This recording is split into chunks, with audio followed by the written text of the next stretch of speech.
जो cringe करने. So in the interest of time, I can't do all of the text this morning, but you have your homework to keep memorizing the text. So if you have been doing that, then you should have memorized the first 16 verses of. I see I'm smiling, so I don't know how to read his smile. Actually, either I have memorized it or you keep on hoping.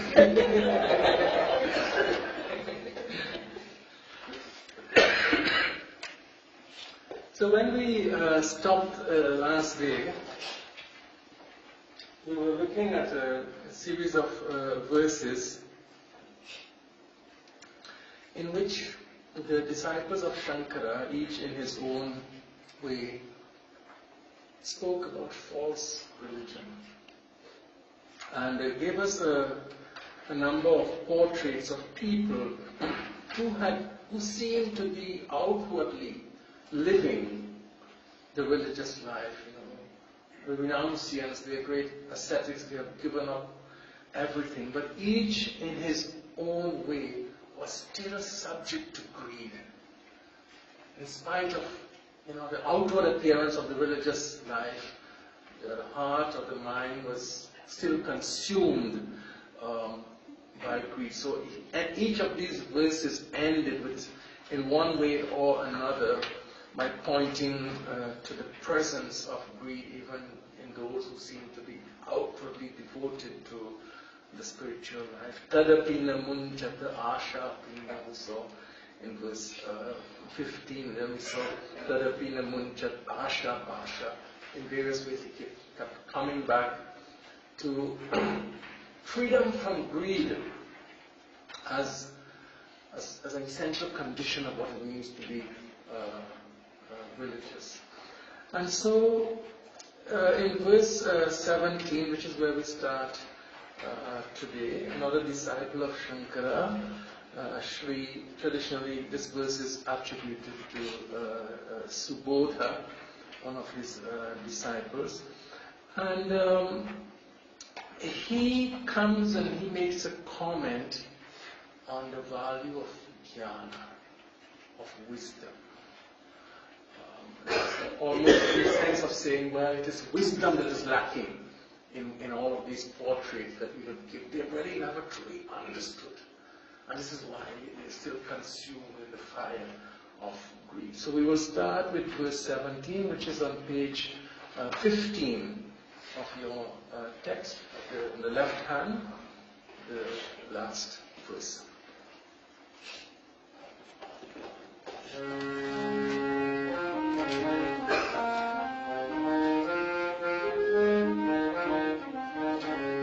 Kurute Ganga Sagar Gamanam Vrata Paripalanam Athava Danam.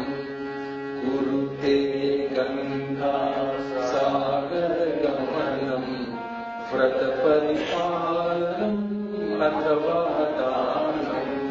Dhyana Vihina Sarvamatena Dhyana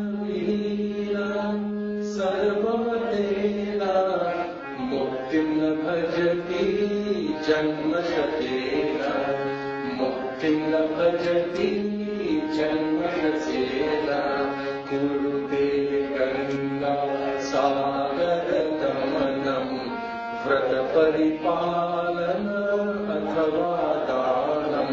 Dhyana Vihina Sarvamatena Dhyana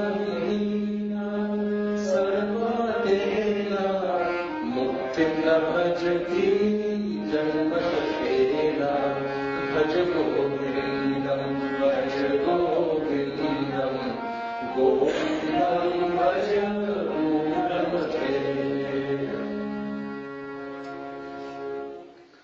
So keep in mind and look at the verse carefully. He's speaking about mukti, about moksha. Muktim na bhajati janma satena. Janma Shakara means hundreds of lives, Muktim na bhajati, you will not gain liberation or moksha. Jnana vihina, without knowledge, without wisdom. Jnana vihina, sarvam matena, he says. Now this is the conclusion of all of the traditions. Mata means a tradition. So sarvam matena, the traditions are unanimous that without wisdom, without understanding, that one will not gain liberation or moksha. Now, it is the significance of jnana is that one, in the thinking about religion and thinking about the religious life, one has to have a certain clarity about a number of things. I mentioned these before. One can't be vague. We have to always ask ourselves, what is the human problem? What is the problem that this religious tradition is trying to solve? And secondly, when you speak of the problem, then you speak of what is the cause of the problem. And thirdly, what is the solution? And then the fourth would be, how do you implement the solution? This is very typical structural thinking of the Indian traditions or the Hindu traditions. Even if you look at Buddha, this is exactly how he framed his teaching. The problem, the cause, the solution, the way. It's a very medical, ancient medical approach. You have what is the problem, what is the diagnosis? And then you say, what is the cause? What is the word that you use? After that, you say etiology, the cause. So you have the diagnosis, and you say, what is the etiology, what is the cause? And the third is prognosis. What is the solution? This is also here. What is the solution? Prognosis. And then the fourth stage is then the therapy. What do I recommend as a solution? So, diagnosis, etiology, prognosis, therapy is the very same thing. It has to be. It's always these are four questions you can ask of any tradition. What is this? Understand the human problem? What is the cause of it? What is the solution? And how is the solution to be implemented? Now, in a tradition like the Hindu tradition, and most particularly in the tradition that Shankara represents, the problem, as we have always discussed, is avidya. It's a certain fundamental ignorance. That's how he would have described the problem. If you ask him, what is the human problem? He would say it's a problem of avidya. We don't understand something about the nature of reality. We don't understand something about ourselves, about who we are. There's a fundamental misunderstanding of self-identity. So it's a problem of avidya. And because he understands and follows those traditions, the Upanishads that speak of this human problem as a problem of avidya, therefore, the heart of the solution is jnana, understanding, wisdom. Of course, it's not simply word knowledge. Jnana is a marga, jnana is a way of being, it's a transformative way of being. But if it's a problem of avidya, then the solution is vidya, or knowledge. And this is what the disciple is coming here to. So he says here, Kurute Ganga Sagara Gamana. So he's speaking about pilgrimage. So you can go and visit Ganga. Where exactly Ganga Sagar? There's some differences, like where the Ganga meets the ocean, it's called Ganga Sagar, where it flows into the ocean. It's a place of pilgrimage. People go there to perform rituals, to offer prayer. This sacred place where the Ganga joins the Bay of Bengal, called Ganga Sagar, meeting place. Sangam. Usually, traditionally in the Hindu tradition, Sangams are sacred places where two rivers meet.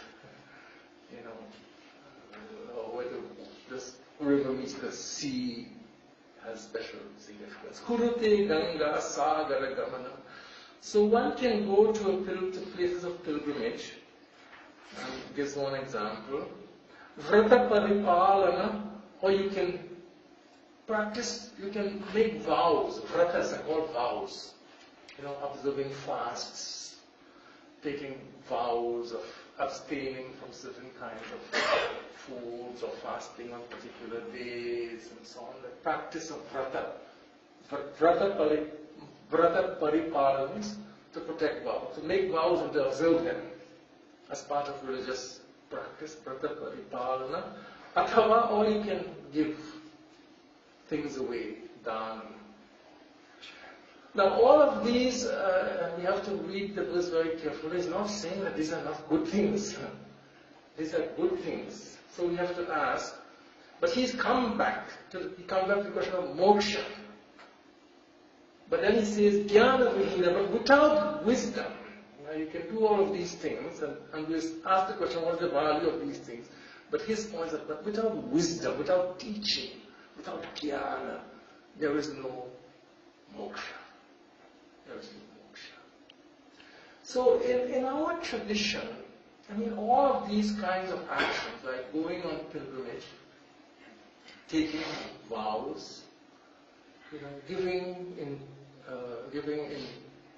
dana, giving things to the needy, are all good actions. They are commendable actions. They are considered to be actions that generate punya. They create good effects for us. They are meritorious actions. They classify as punya. So they create good effects for us.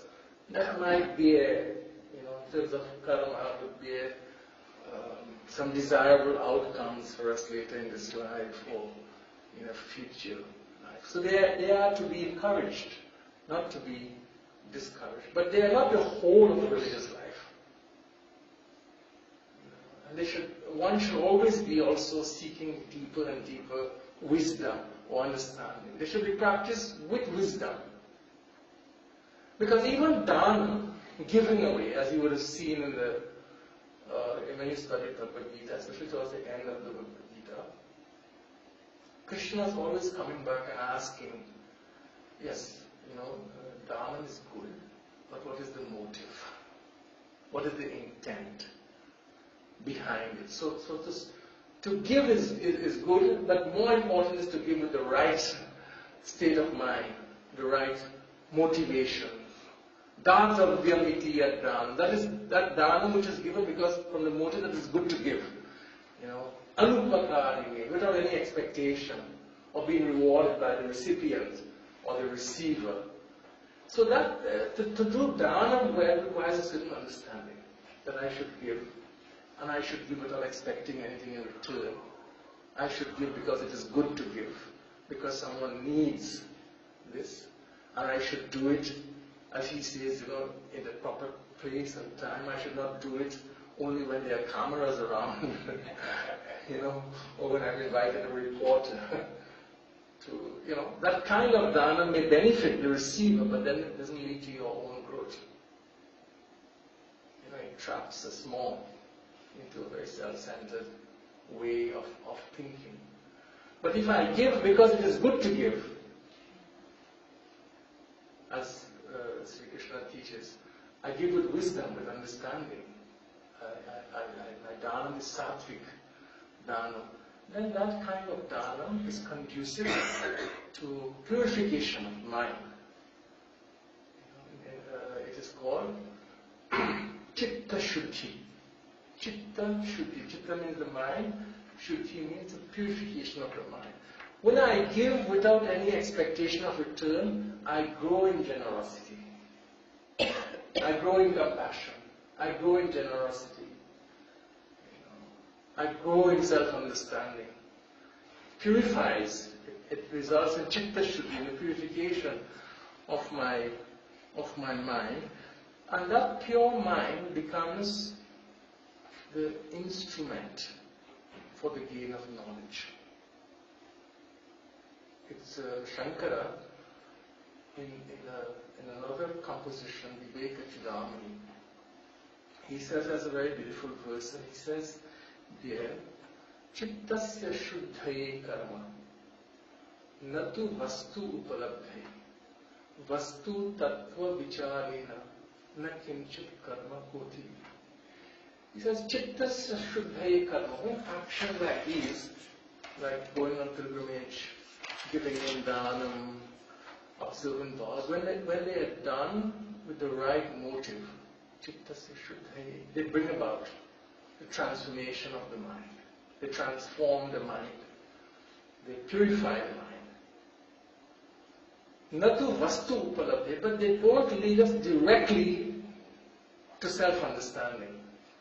Vastu tattva vicharena. For self-understanding, you need teaching. Vastu tattva vicharena. You have to inquire. Now you have a good instrument for inquiry. A mind that is pure. Now you need a teacher. You need a teaching. Vastu tattva vicharena. Na kinchit karma koti. Not 1,000 actions will bring about wisdom. Wisdom comes through teaching, through inquiry. This is how he puts it in Viveka Chudamani. Because an action is not opposed to ignorance. Knowledge is opposed to ignorance. And I give many examples we've spoken about when we're studying this. One example that I mentioned, like sometimes you're wearing your glasses and you conclude that you've lost them. So you are wearing them and you've decided that I don't know where they are. You're searching everywhere, you're engaging in action now, searching everywhere. All kinds of action. You go to the bathroom, with that last, try to retrace your steps. Or maybe I left them in the bathroom. Oh no, maybe I left them in the kitchen. So you're searching. And you're not finding the dust. And then your wife sees you furious all over the house looking. I say, what are you looking for? It's my glasses. I don't know where I left them. And she looks at you and says, but you're wearing them. You're wearing them. So she teaches. You needed her at that moment to tell you that you already have them. Because as long as you search, you're not going to find them. Because it's a problem of ignorance. They're not anywhere else. If they're in the bathroom, you might find them. If they're in the kitchen counter, you might find them. But if you're wearing them, there's no hope of finding them unless maybe you look into a mirror or somebody comes and tells you, hey, why are you looking everywhere? You already have them. So it's in that sense. Because moksha is a teaching about what we are. What we already are. About Atman, what we already are. And therefore, this teaching is necessary to bring about this freedom. This inquiry is important and it is necessary. So this is the point that Subodha wants to make. To underline the value of wisdom in this quiz. Yes. I was just going to mention the verse you just explained, all those symbolizers is Rambachan. And the second verse is Kori Dharm. I'm not sure if I'm pronouncing it right, but it's something like this. Kori Dharm mai baita namana kare. Kori Hari mandir mai bhajana kare. In Kashi, people go to pray in the Ganges and the Jamuna. Those who show love and respect to the parents, and they receive all of it. I remember that song. It's a beautiful song. Yeah, it starts with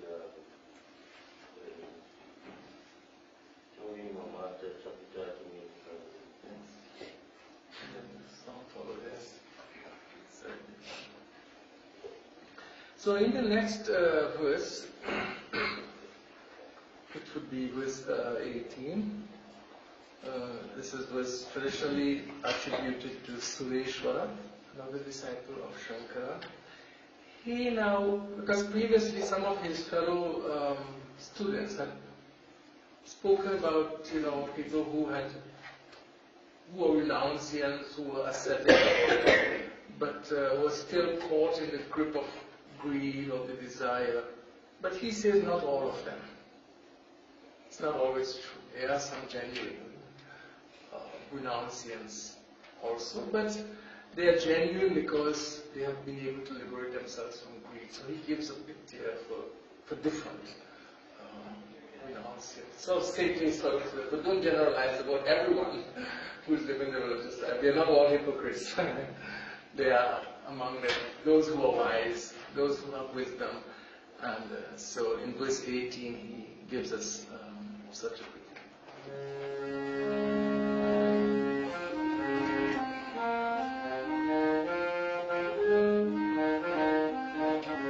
Suramandir taru mula nivasa, Suramandir taru mula nivasa, Shaya bhutalam ajinam vasa, Shaya bhutalam ajinam vasa, Sarva parigraha bhogatyaga, Sarva parigraha bhogatyaga, Kasya sukham na karoti viraga, Kasya sukham na karoti viraga, Suramandira tarumula nivasa, Shaya bhutalam ajinam vasa, Sarva parigraha bhogatyaga, Kasya sukham na karoti viraga, Bhaj govindam, bhaj govindam, govindam bhaj Moha Mudgar. Let's take the next verse also. Yogarato va, bhogarato va, Yogarato va, bhogarato va, Sangarato va, Sangavidina, Sangarato va, Sangavidina, Yasya Brahmani Radhe Chittam, Yasya Brahmani Radhe Chittam, Nandati Nandati Nandatyeva, Nandati Nandati Nandatyeva, Bhaj govindam, bhaj govindam, govindam bhaj Moha Mudgar. Verse 19 is one of my favorite verses in Bhaj govindam. Yogarato va, bhogarato va, Sangarato va, Sangavidina, Yasya Brahmani ramate chittam, Nandati Nandati Nandati. Now this verse 19 gets to the in this text, the heart of the essence of what the religious life is, which is, and he puts it so beautifully, Yasya Brahmani ramate chittam. Brahman, Brahmani, in Brahman the infinite reality of God, if you wish to. Yasya Brahmani ramate chittam. Chittam is the mind. Chittam. Ramate is a very beautiful Sanskrit word. It is not equal to, it is more beautiful than even meditation. It is, Ramate means to sport, to play. Ramate chittam.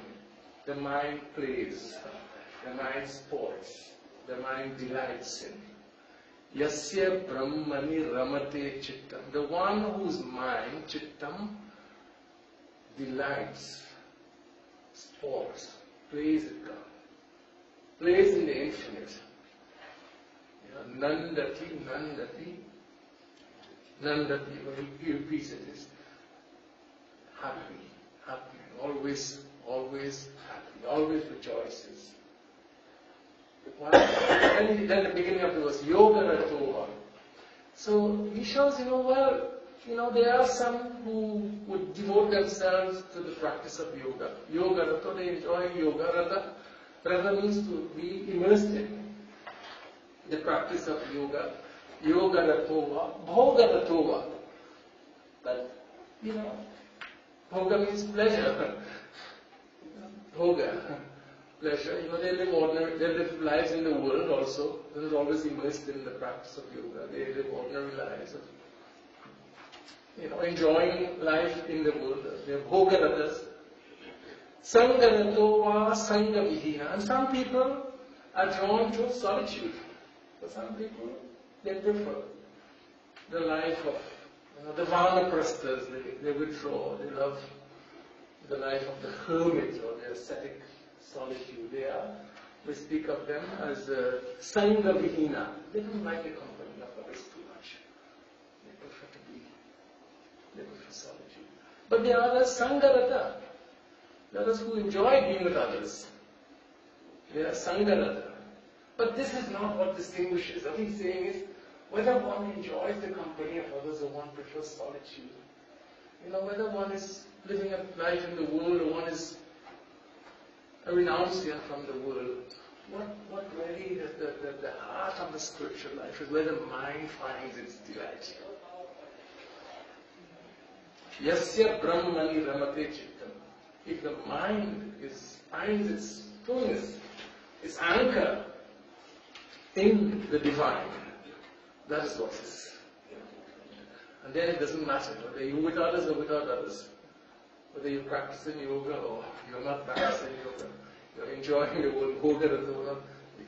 When the mind has found its delight in Brahman, then it's nandati, nandati, nandati. Eva. Atmani eva. Atman tushta, exactly. Chapter 2 of Bhagavad Gita.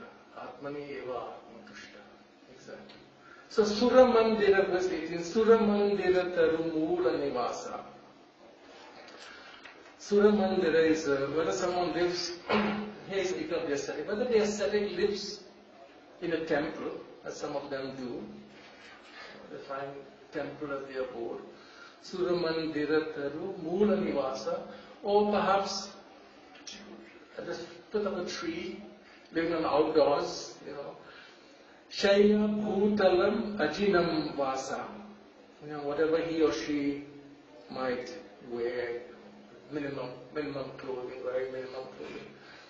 Sarva Parigraha Bhoga Tyaga. If the mind has freed itself from greed, this longings to possess, to own, Kasya Sukham na karoti viraga. How will he not be happy? Whatever the outward circumstances are, when the mind is free from greed, there is joy. And the mind becomes free from greed, as Prasanna just quoted. The Bhagavad Gita verse, Prajahati yada kaman, sarvan partha manogata, atman eva atmanatushta. So that's important. Atman eva atmanatushta. One finds delight in Brahmani. When one finds the delight in the divine, then alone they could get freedom from greed. One requires the other. Then alone there is the settled peace. There's the calm of the mind delighting in God, which is emphasized here in these verses. So we'll stop here today and then we will continue from verse 20 where another disciple gives some practical advice for spiritual growth, and we'll pick up from that next week. So next week, which is the 21st, we'll continue with medical. So now you have 19 verses. Next week you are speaking. Yes, I will speak next. 28th of February, nobody is scheduled. No. 7th of March, nobody is scheduled. Then, rest of them is you and Dr. Sai. Yes. And it's until the end of May. Yeah, you sent the schedule, huh? I sent it. And then we finish at the end of May. The revised. Yes, the revised schedule. There's one thing that bothered me, reading your book on Vedanta worldview, very discouraging. Because of course Shankara, you made the point here too, that unless you have a guru, you approach him with Samit-Pani, and you just study under him to clear all your doubts. Going on pilgrimage, worshipping God, None of those things will help you in moksha. That reads out millions of people. My grandmother didn't know how to read, but she was an ardent devotee of God. She died peacefully. I assume that she attained moksha. So how seriously should I take that? If I take this seriously, then I have to give up. Unless I get the knowledge, none of these things is of any use. Going on pilgrimage, giving charity, doing all of those things. Isn't it discouraging in some way? No, I don't think it's discouraging. To me, all of these things that you described, going on pilgrimage, practicing, taking vows and observing vows, but I think it should, and I think that all of these things should be enriched by understanding, by wisdom, because we can see so many examples in our own tradition. I think they are issued as warnings. I'm not thinking of a particular case that you mentioned, where sometimes there could be intense religious practice on vows and like people like Rambachan and others who are also doing some kind of practices, but with improper motives, and therefore they become very, very destructive. So I think that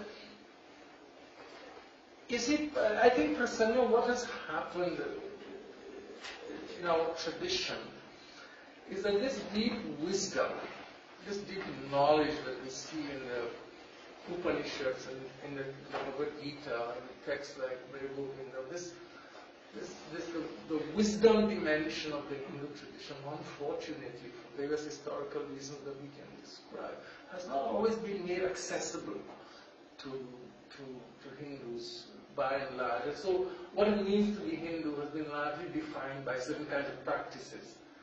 But knowledge, wisdom was not always easily accessible. So, what it meant to be Hindu was defined by those kinds of practices that centered on the temple and temple ritual and temple practice. But our tradition has great wisdom to impart also. And for someone like Shankara, who comes from that tradition, who has a very particular understanding of what the human problem is and what the solution is, he makes the case for this teaching, for this wisdom. So I think that one should not make an argument, I would never do that these practices are without value, without significance, but I would say practices plus. What we need today is enrich the practices with wisdom. You need both. We need both. Because the practices are transformative. They are transformative when they are done properly. And how do we the tradition says, in a very beautiful section in the Vedas, that says, if you want to become a compassionate person, what do? You give. You can't become compassionate without giving. So how do you develop compassion? By practice of compassion. You have to give. You want to, control your speech, but you have to practice speaking in a particular way. So, if you have some personality disposition that you worry about that often hurts others, then you take a vow that I'm not going to, to behave in this kind of way. And then so vows can become a way of transforming something negative, or at least getting a handle on. So all of these have deep value and significance, but we need to also vow plus, pilgrimage plus, because we are also. What is it that distinguishes us as human beings? Our ability to know. Not only to do, but to know. And we want to understand. We have this great gift of knowing. And therefore the tradition has something also that says you have to know. If I love God, the bhakti, then I should also ask, but who is God? What is the nature of God whom I love? So that bhakti can be enriched by understanding. In fact, it should be. Wisdom should not undermine love, but wisdom should deepen the meaning of love. So a bhakti that is rich in jnana is a bhakti that has great depth.